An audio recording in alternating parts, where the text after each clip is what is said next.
purpose of this video is to talk you through the process of applying for a training contract as an internal candidate and to provide you with some tips on what we're looking for and how to prepare for the assessment process. Written guides and the endorsement form can also be found on Engage.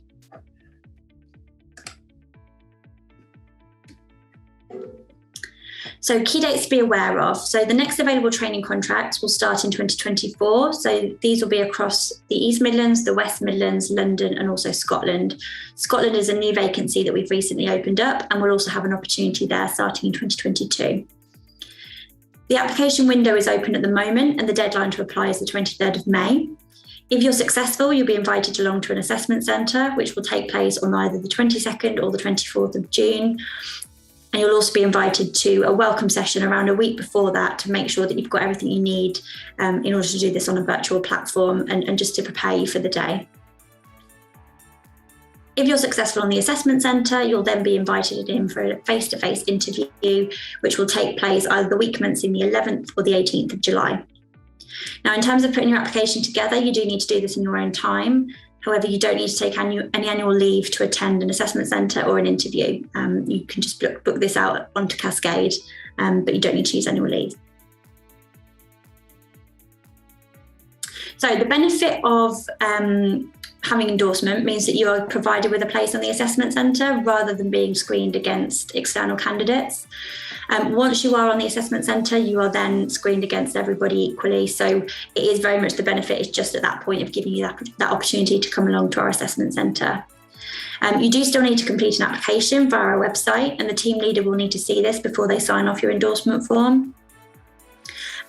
We do still score it, so you do need to make sure it is of a really good quality and a high standard. It needs to be well structured, free from error, make sure you're answering all the questions and that you're really showing the skills and the competencies that you've got. If we've got any concerns, we may push back, and equally if your team leader reviews your application and doesn't feel confident about it, again, they won't be able to sign off your endorsement form. So please do put the time and the effort in to your application.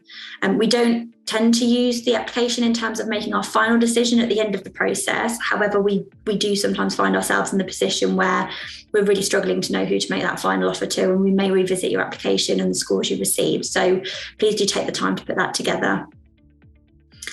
In terms of asking your team leader for endorsement, please do make sure you ask them in advance so that they've got time to think about it and to speak to any line managers or anyone else in their team that they need to get some further information from. And please just know if your endorsement is rejected, if they say for any reason they're not able to support you this time around, please don't be disheartened. What we'll do is put some time in with yourself and either the business partner for your team or and also your team leader, just to look at that feedback in terms of why they can't sign it off, and to work with you to get you ready for the following year, should you still be interested in applying then. So in terms of eligibility, so you need to have been with the firm for a minimum of 6 months, 6 months by the 23rd of May, which is the deadline to apply.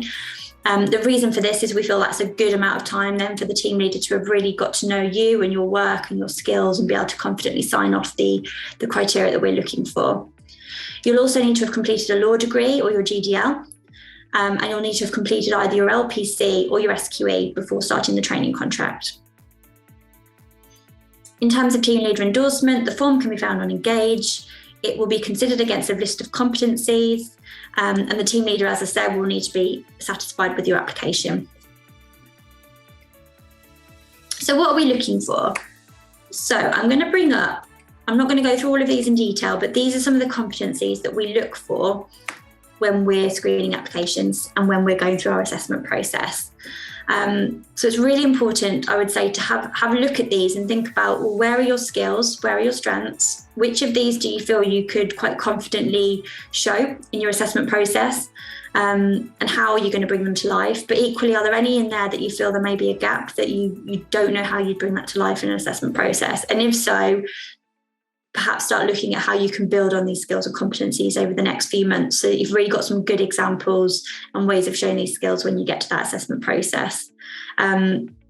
I think some of them in there won't be a surprise. Obviously, things like commercial awareness are key. It's really important you understand us as a business, the markets that we work in, our competitors, anything that's impacting us in our day-to-day working lives.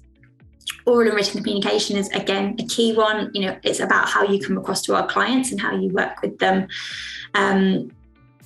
Time management, again, important in terms of how do you prioritize your time? How do you manage your workload, particularly when you're a trainee and you're being given work from different areas of your team, perhaps, or you're moving to different teams quite regularly.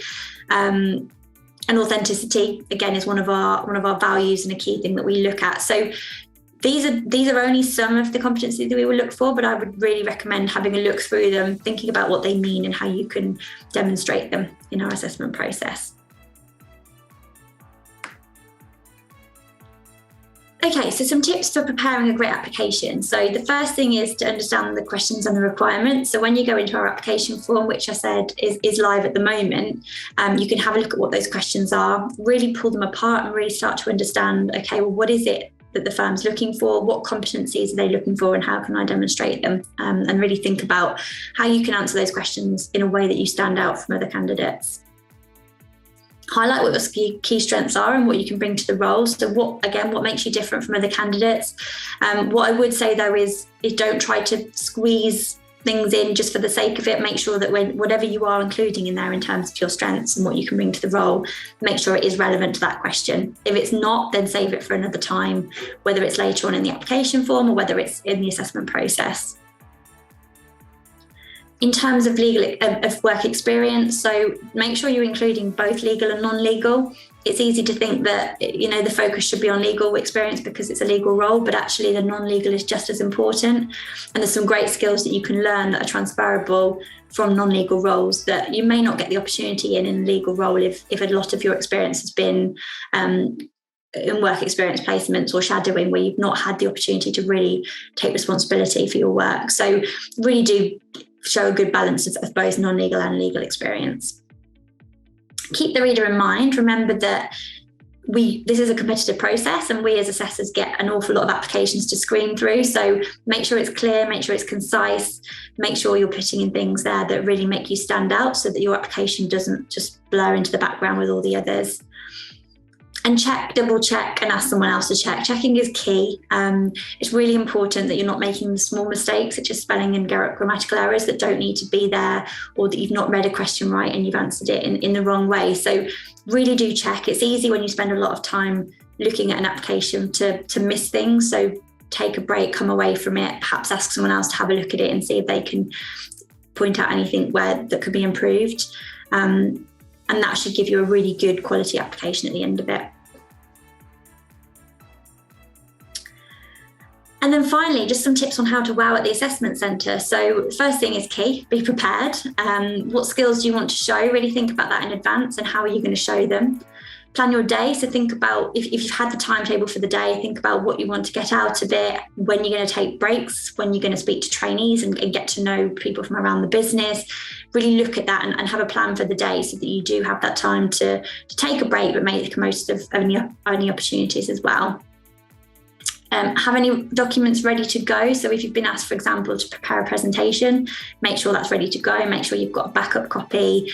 Obviously, our assessment centre this year is going to be virtual, but if ever it's face-to-face, then obviously make sure you've got anything printed off or anything you need to take to that session with you. And finally, check your technology. As I say, it is virtual. Things can go wrong. Us as assessors can have issues as well. We're only human. But just checking your technology in advance, making sure that it works, making sure you've got a backup if your Wi-Fi goes out, or if your computer breaks down, is there somewhere else you can go and reconnect? So be prepared so that you're not sort of flustered on the day and anything goes wrong.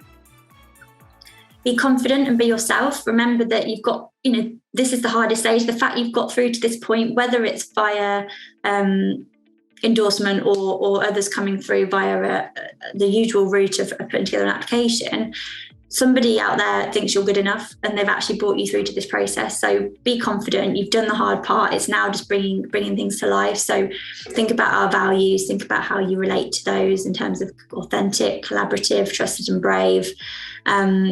And really show yourself, hashtag be yourself is our sort of our theme at the firm. So really bring that to life, relax, and you'll do a really good job if you relax. The STAR technique is a great a great technique for interviews. So it's a really good opportunity to bring to life your example that you're giving. So if you're asked a question, tell me about a time when such and such you've done. The STAR technique is a way of really providing some context, because the person that's interviewing you doesn't always know the context of the example that you're giving. So it can be quite difficult for them to figure out what skills you've actually got, how you demonstrated them. And I think by having this STAR technique, it really structures it in a good way. That means you don't miss any important detail, but it also means that the interviewer can really assess your competencies and skills from that. So the STAR technique is broken up in this acronym. So it's situation, which is all about setting the context. The task, what was required of you, what did you need to do? The action is actually what did you do? And then finally the result, what was the outcome? And if you set it out in that way, again, it just makes sure that you don't miss any of the key details. It's well structured, it's clear to follow. And it should come across as a much better answer than sort of just trying to think on the spot. It also is easier in terms of preparing, because if you start to think about some of the competencies that we're looking for, you can come up with an example using the STAR technique in advance. And it may be that you need to tweak it slightly based on the question, but it makes it easier to plan something in advance. And finally, breathe. Relax, keep hydrated, take breaks, keep to time. If it is virtual, then you need to be getting outside when you get a break. Make sure you get some fresh air, drink lots of water, make sure you've got some snacks on hand. There's a high correlation between people who relax and enjoy an assessment centre and actually are successful in it and perform well. So really, really relax and enjoy it. And just remember that even if you're not successful on this occasion, you've done a brilliant job to get to that point, but equally this is practice, and practice makes perfect. And the more you go through these processes, the more you learn more about yourself, your skills, and how to show them and what a firm's looking for. So, take the opportunity either way.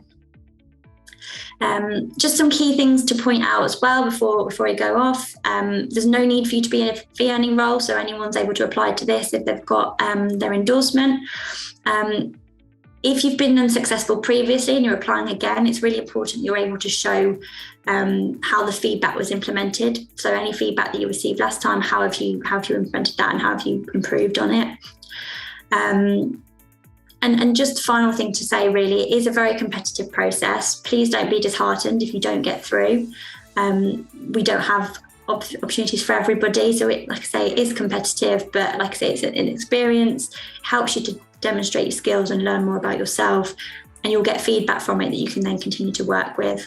And your line manager, your people business partner, and also the early ambitions team can work with you to help you to develop ready for next time, or we can start to look at alternative options to see if there's perhaps another route that might work for you that you'd prefer.